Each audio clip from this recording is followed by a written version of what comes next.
குமரி கண்டம் பார்ட் 1.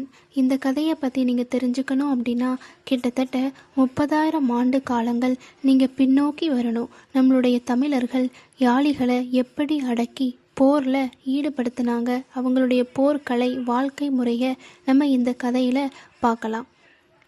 சிம்ம யாளி.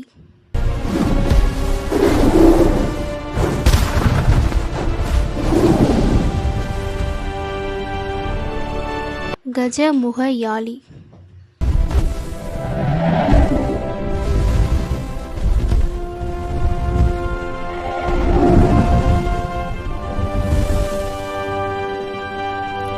மகர யாளி.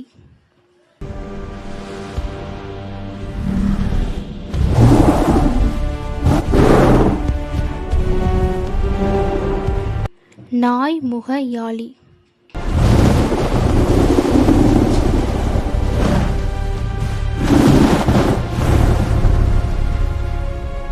நம்மளுடைய இந்த குமரி கண்டத்தில் கிட்டத்தட்ட 7 பெரு நாடுகள் இருந்தது. அந்த 7 பெரு நாடுகளோட பெயர் என்ன அப்படின்னா ஏல்தங்க நாடு, ஏல் மதுரை நாடு, ஏல் குணக்காரை நாடு, ஏல் குன்ற நாடு, ஏல் பின் பாலை நாடு, ஏல் முன் பாலை நாடு, ஏல் குறு பனை நாடு. இதில் 49 குறு நாடுகளும் இருக்குது. அதில் பொதுவாக நம்ம சொல்லணும் அப்படின்னா ஏல்தங்க நாடு ஏல் மதுரை நாடுல சிம்ம யாளியை பயன்படுத்தியதாகவும், ஏல் குணக்காரை நாடு ஏல் குன்ற நாடு கஜ யாளிய போர்க்கலைக்கு பயன்படுத்தியிருக்காங்க. ஏல் பின் பாலை நாடு ஏல் முன் பாலை நாடுல மகர யாளிய பயன்படுத்தியிருக்காங்க. ஏல் குறு பனை நாடுல நாய் எலி யாளிகளை தன்னுடைய போர்க்கலைக்காக பயன்படுத்தினாங்க. நம்மளுடைய தமிழர்கள் அவ்வளோ பெரிய பராக்கிரமசாலியாக இருந்திருக்காங்க. ஒரு யாழியை பொறுத்த மட்டில் கிட்டத்தட்ட அந்த யாழி 30 யானைக்கு சமம். அப்போது ஒரு யாழி 30 யானைக்கு சமம் அப்படிங்கும்போது அப்போது அதனுடைய பலத்தையும் பராக்கிரமத்தையும் நம்ம புரிஞ்சுக்கணும். ஒரு யாழி நடந்து வந்தது அப்படின்னா, ஒரு கஜ யாழி நடந்து அதோடைய ரெக்கையை விரிச்சது அப்படின்னா அது ஒரு வில்லேஜே அதுக்கு கீழே நிழல் காயலாம். அந்த வில்லேஜே அதுக்கு கீழே நிழல் இல்லாமல், அதாவது வெயில் இல்லாமல் இருக்கலாம்.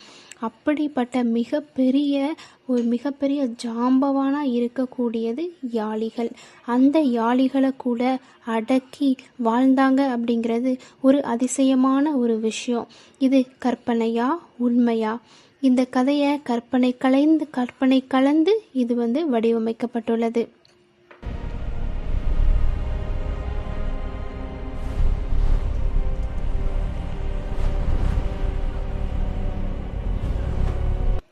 இவர் தாங்க கிரேட் கிங்கான அஞ்சா நெஞ்சனோட மகன். இவன் பெயர் மகாகவி.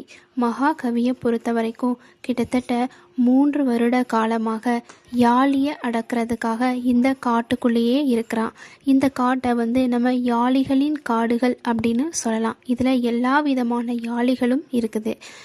நம்மளுடைய மகாகவி 3 வருஷமாக ஒவ்வொரு முறையும் பல முறைகள் யாழியை அடக்கிறதுக்காக முயற்சி பண்ணி தோற்று போய் எப்படியாவது யாழியை அடக்கி தான் நம்மளுடைய நாட்டுக்கு திரும்பணும் அப்படிங்கிற ஒரு முழு கான்ஃபிடென்ட்டோட இந்த காட்டிலேயே தன்னுடைய வாழ்க்கையை கழிச்சிட்டு இருக்கான்.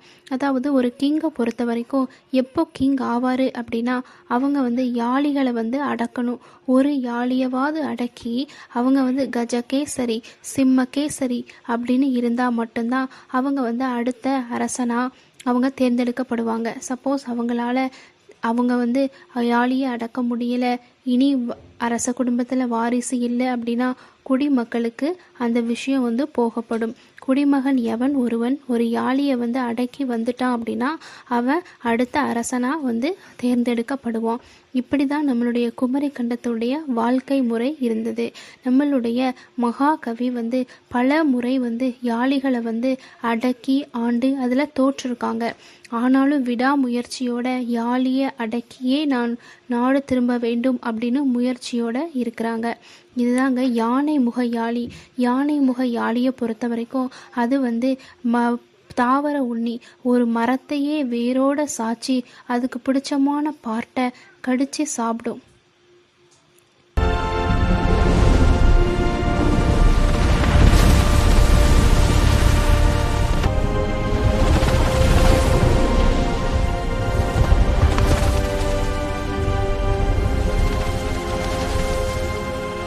யாளிகளின் காடு.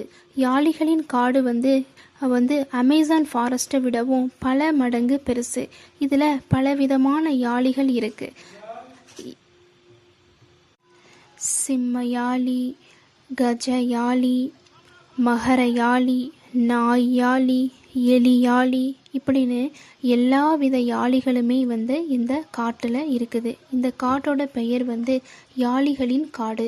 அதாவது ஒரு காட்டை பொறுத்த வரைக்கும், அதாவது இந்த 7 பெரு நாடுகளில் இருக்கக்கூடிய வீரர்கள் வந்து என்ன பண்ணுவாங்க அப்படின்னா, இந்த யாளிகளின் காட்டுக்குள்ளே வந்து தன்னுடைய இருப்பிடத்தை அமைச்சு கொண்டு அவங்களுக்குன்னு அவங்க ஒரு பர்டிகுலரான ஒரு கஜ யாளியையோ இல்லை எந்த யாளி டைப்பையோ அவங்க அடக்கி அவங்க ஊருக்கு திரும்பி வர்றதுக்காக இந்த யாளிகளின் காட்டுக்கு வருவாங்க. இந்த யாளிகள் காடு வந்து எங்க இருக்குது அப்படின்னா, ஏழ்தங்க நாடு ஏழ்மதுரை நாடு.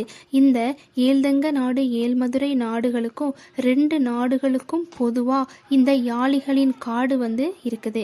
இந்த யாளிகளின் காட்டில் தான் இந்த பல விதமான யாளிகள் வந்து இருக்குது.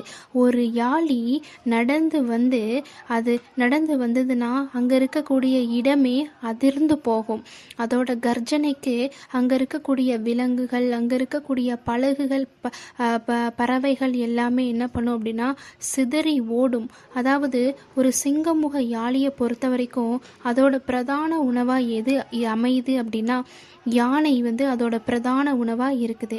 ஒரு சிங்கமுக யாழி வந்து 30 யானைக்கு சமம். அப்படிங்கிறதுனால ஒரு யானையை ஒரே வாய்க்குள்ள போட்டு ஒரு மென்று சாப்பிட்றோம். இப்படி தான் வந்து கஜமுக யாழி வந்து அதோட வாழ்க்கையை வந்து வாழ்ந்து வந்தது. அதுக்கப்புறமா ஒரு யானை வந்து கஜமுக யாழி பக்கத்தில் நிற்கும்போது அது பார்க்குறதுக்கு எலி மாதிரி இருக்கும்.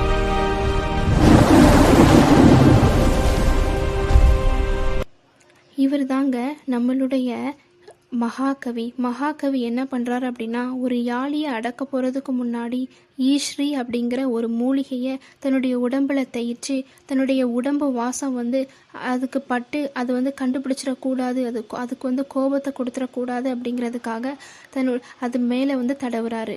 அதுக்கப்புறமா நம்மளுடைய மகாகவி பல முறை வந்து யாழியை அடக்கிறதுக்காக முயற்சி பண்ணியும் அவனால் அடக்க முடியல.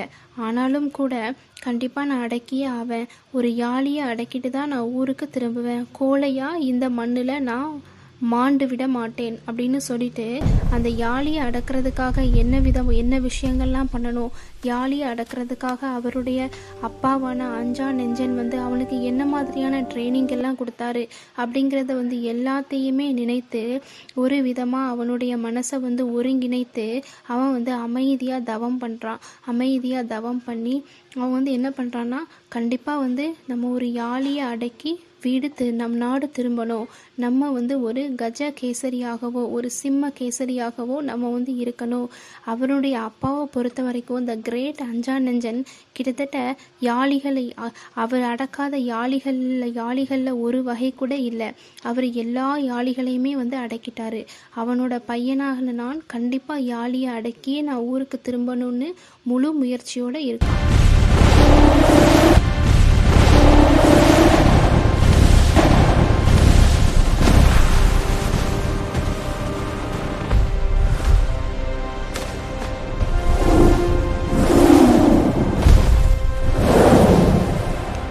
ஃபைனலி நம்மளுடைய அஞ்சா நெஞ்சன் வந்து நம்மளுடைய அஞ்சா நெஞ்சனுடைய மகனான மகாகவி என்ன பண்ணுறான் அப்படின்னா யாழியை அடக்கிட்டான். அவன் வந்து என்ன யாழியை அடக்கினான் அப்படின்னா சிம்ம யாழியை அடக்கிட்டான். சிம்ம யாழியை அடக்கி ஊருக்குள்ளே நடந்து வரான். ஊருக்குள்ளே நடந்து வரும்போது எல்லாருமே வந்து என்ன சொல்கிறாங்க அப்படின்னா சிம்ம கேசரி அப்படின்னு சொல்லிட்டு அவனுக்கு ஒரு பட்டத்தை வந்து சூட்டுறாங்க. அதாவது சிம்ம கேசரி என்ன அப்படின்னா, ஒருத்தர் வந்து சிம்ம யாழியை அடக்குனார்னா அவரை வந்து சிம்ம கேசரி அப்படின்னும், கஜமுக யாழியை அடக்குனார்னா அவங்கள வந்து கஜ கேசரி அப்படின்னும் சொல்லுவாங்க. இந்த பட்டத்தை வந்து பெறுறது வந்து ரொம்ப கஷ்டம். உயிரை பணைய வச்சு தான் இந்த பட்டமே அவங்களுக்கு கிடைக்கும். இவ்வளோ பெரிய விஷயத்த சாதிச்சு வந்து மூன்றரை வருஷமாக காட்டுக்குள்ளே இருந்து நம்மளுடைய நாடு திரும்புகிறாரு நம்மளுடைய மகாகவி, சிம்ம கேசரியான மகாகவி. அவனை நினச்சி ரொம்பவும் பெருமையாக இருக்குது. அவன் அவ்வளோ அந்த காட்டுக்குள்ளே எவ்வளோ கஷ்டப்பட்டாங்கிறது அவனுக்கு மட்டும்தான் தெரியும். அவ்வளோ கஷ்டத்தை தாண்டியும் அவனுக்கு கிடைக்கக்கூடிய இந்த சந்தோஷம், அவன்கிட்ட இருக்கக்கூடிய எல்லா கஷ்டங்களுமே வந்து மறைஞ்சு போகுது. அவன் வந்து அவங்க அம்மா அப்பாவை மீட் பண்ணுறதுக்காக வரான். இவங்க தான் நம்மளுடைய மகாகவியோட அம்மா அப்பா, த கிரேட் அஞ்சா நெஞ்சன். அதுக்கப்புறமா வந்து கோதை. அஞ்சா நெஞ்சனை பொறுத்த வரைக்கும் தன்னுடைய மகன் வந்து ஒரு வழியாக திரும்பி வந்துட்டான். அவனுக்காக நம்ம வெயிட் பண்ணது ஒன்றும் இல்லாமல் போகலை. நம்மளுடைய பெயரை வந்து காப்பாற்றிட்டான் அப்படின்னு சொல்லிட்டு அஞ்சா நெஞ்சனுக்கு வந்து ரொம்ப சந்தோஷமாக இருக்குது. ஆனால் நம்மளுடைய கோதையை பொறுத்த வரைக்கும் அவளுடைய முகத்தில் எந்த ஒரு சந்தோஷமும் இல்லாமல் தன்னுடைய மகன் வந்து இவ்வளோ பெரிய விஷயத்த சாதிச்சுட்டு வந்திருக்கான் அப்படிங்கிற எந்த ஒரு ஹாப்பினஸுமே நம்மளுடைய கோதை முகத்தில் இல்லை. அப்போ இருந்தாலும் கூட நம்மளுடைய மகாகவி பேசுகிறான், அம்மா நான் வந்து நான் செயல்பட்டேன், அப்படி நான் செயல்பட்டேன். அந்த 3 வருட காலமாக வந்து நான் வந்து ஈஸ்ரீ மூலிகையை யூஸ் பண்ணேன் அப்படின்னு சொல்லிட்டு அவன் என்னெல்லாம் பண்ணானோ எல்லாத்தையுமே வந்து சொல்லிட்டு இருக்கான். அது மட்டும் இல்லாமல் அப்பா வந்து எனக்கு பல ஆண்டுகளாக அளித்த இந்த அப்பாவோட ட்ரைனிங் வந்து எனக்கு வேஸ்ட்டாக போகலை அப்படின்னு சொல்லிட்டு ரொம்ப சந்தோஷமாக பேசிகிட்டு இருக்கான். கோதையை பொறுத்த வரைக்கும் கோதையோட கணவனான அஞ்சா நெஞ்சனோடு கோதை வந்து ரொம்ப நல்லா பேசுவா. ஆனால் நம்மளுடைய மகாகவி கிட்ட அவள் பேசவே மாட்டா. ஒவ்வொரு முறையும் மகாகவி என்ன பண்ணுறான், அவனுடைய அன்னையோட அன்புக்காக அவங்க கிட்ட போவான். அவன் அன்னையோட அன்பை ருசிக்கிறதுக்காக பக்கத்தில் போவான். ஆனால் ஒவ்வொரு முறையும் கோதை வந்து அவனை நிராகரிச்சுக்கிட்டே தான் இருக்கா. அப்போ வந்து நம்மளுடைய மகாகவி சொல்கிறான், அம்மா எவ்வளோ பெரிய விஷயத்தை நான் செஞ்சுட்டு வந்திருக்கேன். உன்னுடைய மகன் திரும்ப உயிரோடு வந்திருக்கேன், சிம்ம கேசரியாக வந்திருக்கேன். என்னை வந்து நீ வாழ்த்த மாட்டியா, என்னை வந்து நீ வந்து ஹக் பண்ண மாட்டியா அப்படின்னு சொல்லி ஒரு அன்போடு கேட்குறான். தாய் பாசத்தை இதுவரைக்கும் நம்மளுடைய சிம்ம கேசரி வந்து பெறவே இல்லை. தந்தை பாசம் மட்டும்தான் அவனுக்கு கிடச்சிருக்கு. ஏன் நம்மளுடைய கோதை வந்து தாய் பாசத்தை தன்னுடைய மகனுக்கு கொடுக்க மறுக்கிறா அப்படிங்கிற விஷயத்த நம்ம பார்ட் 2ல் வந்து நம்ம பார்க்கலாம். இந்த பார்ட் 2ல் வந்து நம்மளுடைய சிம்ம கேசரி தாயோட அன்பு வந்து அவனுக்கு கிடைச்சிதா அப்படிங்கிறத நம்ம வந்து பார்க்கலாம். நம்மளுடைய சேனல் பிடிச்சிருந்து அப்படின்னா சப்ஸ்கிரைப் பண்ணுங்கள், ஷேர் பண்ணுங்கள். அண்ட் தேங்க்ஸ் ஃபார் வாட்சிங்.